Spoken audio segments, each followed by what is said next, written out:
Neat leakage పై రాహుల్ గాంధీ వ్యాఖ్యలను కేంద్ర మంత్రి ధర్మేంద్ర ప్రధాన్ తప్పుపట్టారు. బాధ్యులపై కఠిన చర్యలు తీసుకుంటామని అన్నారు.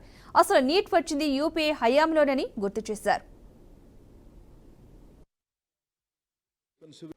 Honorable member has raised a question regarding question paper leak in last 7 years 70 times. Sir, with full responsibility, I would like to submit in front of House through you, sir. There is no evidence of paper leak in last 7 years.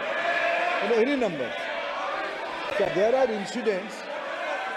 Already this case, right now, Speaker, sir, this case is going in front of Honorable Supreme Court. All the things has come out. Every question has put in front of Supreme Court.